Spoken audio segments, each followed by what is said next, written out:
Hi, it's Alex here, and I'm going to reveal to you one of the biggest mistakes that I made when I was going out during the day to meet women, or day game as we see it.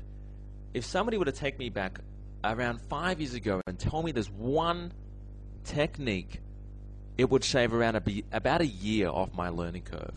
It would save me a year of trial and error if somebody told me this one tactic. And you see, 5 years ago, I didn't have a coach or mentor. In fact, I had nobody. I would actually go out during the day by myself. I had friends, of course, but none of them would actually join me because they were too scared of approaching women, especially during the day.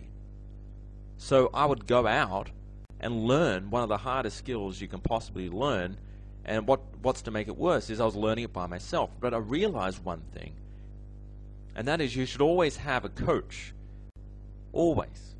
This is one of the hardest skills you can learn, but the payoff is absolutely enormous. But if you have a coach to guide you in the right direction, then you'll move a lot faster. Because if you think about all the major thought leaders or the major sports stars of our time, like, for example, Tiger Woods, who's been named one of the greatest golfers of all time, one thing that he has in common to Michael Jordan, to some of the other massive sports stars out there, is they all have coaches. They want to master their art, they want to perfect their craft, then they always need to be better. I would like to talk to you quickly about a book that I read. It's by Dale Carnegie, and you've probably heard about it. It's called How to Win Friends and Influence People. And I'm a bit of a self-help junkie, so I'm always reading a book. I've always got a book in my hand or a book by the bed, and I'm always learning something. I'm always perfecting something. And one of the techniques I suppose he mentions is how to get people to like you is by being a listener. So opening up and listening to people. Because if you think back in the last conversations that you've had, either with a friend, a colleague, or a spouse, or even a loved one, if you think back and they were telling you a story, were you present in the moment and listening actively to their story, or were you in your own head relating to that story with your experiences or with funny stories of your own? And then were you waiting to jump in and tell your own story? So you find that a lot of people that listen to you or talk to you are actually not really listening to you. They're just in their own head trying to think of something better to say. And 5 years ago when I used to approach women, I used to just ask questions because I thought that was the way to get her attracted to me. Have you ever asked a girl what she ultimately finds attractive in a man? Because she'll probably give you some generic answer, something like, he's got to be funny, he's got to be confident, he's got to be witty, he's got to be a nice guy.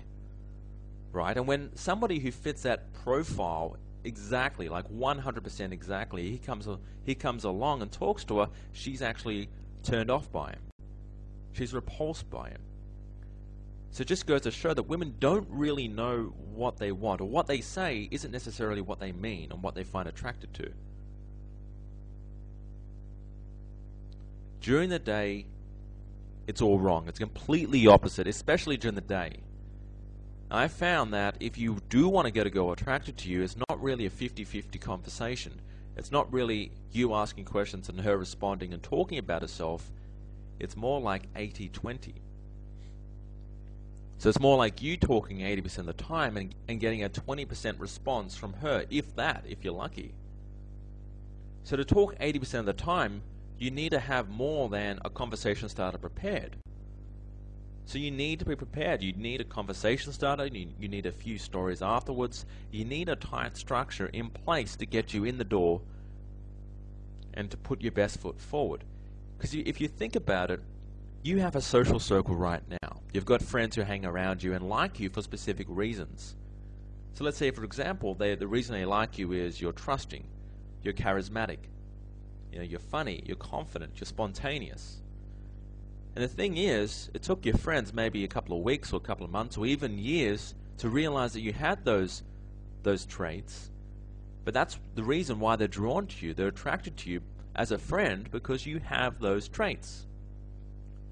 And if a girl you just met in a bar or during the day knew that you had those traits, she too would be attracted to you. However, she's not going to spend a week with you. She's not going to spend a month, and she's certainly not going to spend a year trying to find out about those traits. So that's why you have to put your best foot forward in the shortest amount of time. You have to convey to her as soon as you can all those attractive qualities that you have. You have around 3 minutes to do this. This is where the game gets interesting. You have about 3 minutes to convey all those attractive traits you have to get her interested in you. So you own the first 3 minutes. It's all about you. It should be 80% you and 20% her. And my second bit of advice to you is to take action. Go out and take some action. It doesn't have to be massive action, just some action. So you don't have to go out there and do 5 approaches right now. Just move a step closer. Just take a baby step. It could mean going out if that's the stage you're up to. It could mean just collecting more information. It could mean subscribing to somebody's newsletter. It could mean watching some pickup videos. Take the first step. So just imagine you're on a deathbed many years from now. Would you rather look back and regret pursuing this skill and not making it, as opposed to not pursuing it at all or giving it a try? Step outside your comfort zone and give this a try. Just take the next step. I hope this audio has helped you. My name's Alex from succeedatdating.com. I hope you do go out and you do take some action. And just remember, it doesn't have to be massive action, just some action.